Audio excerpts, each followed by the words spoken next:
আসলে আমি মনে করি আজকের এই মানববন্ধন টেকনাফ থেকে তেঁতুলিয়া প্রত্যেকটি গ্রামে গঞ্জে পাড়ায় মহল্লায় এর প্রতিবাদ করা উচিত।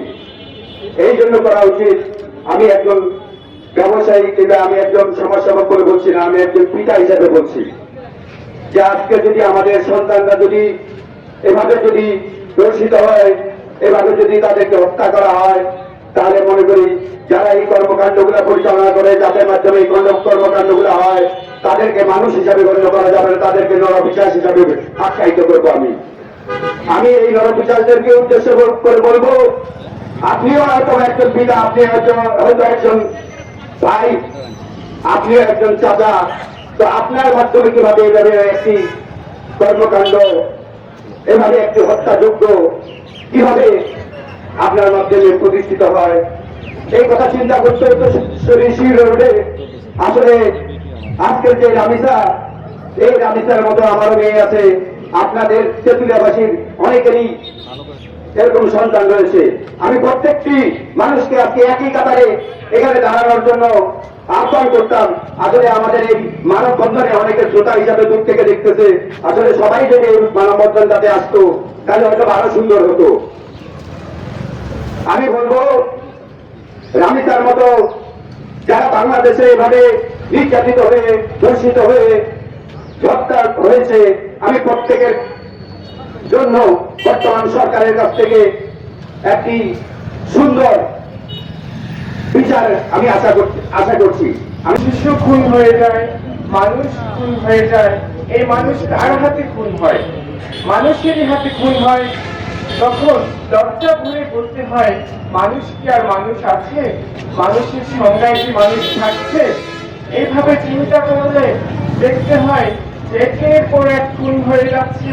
এই খুনের আর বিচারহীনতার কালচার কিন্তু দীর্ঘদিন ধরে আমরা অনেক খুনের বিচার চাই, পাইনি, চেয়েছি বারবার পাইনি আমরা, এবং সে না পাওয়ার ধারাবাহিকতায় এই খুনিরা কিন্তু বেড়ে গেছে।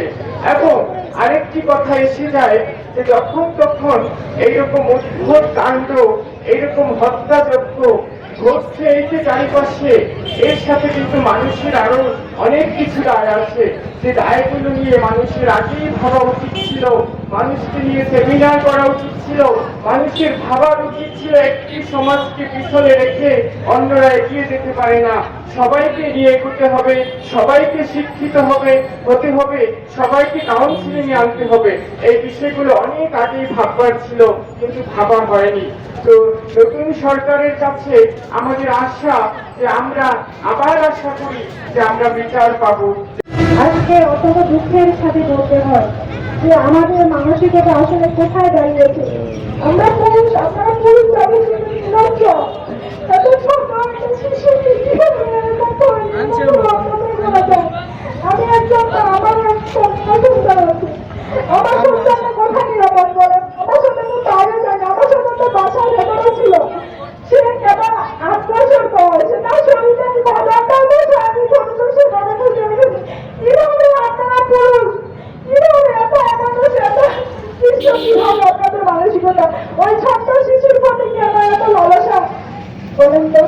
নারী দলে কোথায় নিরাপদ? নারী ঘরেও নিরাপদ নয়, স্কুলেও নিরাপদ নয়, মাদ্রাসাতেও নিরাপদ নয়, রাস্তাঘাটে নিরাপদ নয়, বাসের মধ্যেও নিরাপদ নয়। কদিন আগে আসিয়া যে নির্মম হত্যাকাণ্ড হয়েছিল, তার কোনো সঠিক বিচার কিন্তু এখনো মেলেনি, তাই আসিয়ার বাবা কিন্তু বিচারটা বন্ধ করে দিয়েছে।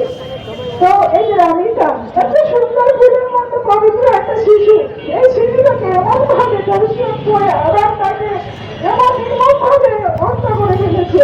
তাহলে এই যে বাংলাদেশে বিচার ব্যবস্থার একটা দুর্বলতা, আমি মনে করি বিচার বিভাগের একটা দুর্বলতা, তারা প্রকাশ্যে এত খারাপ খারাপ কাজ হচ্ছে।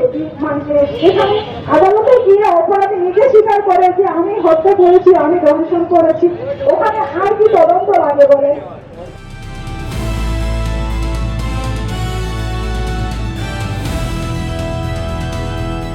দিনাজপুর টিভি, মানুষের জীবনের কথা বলে।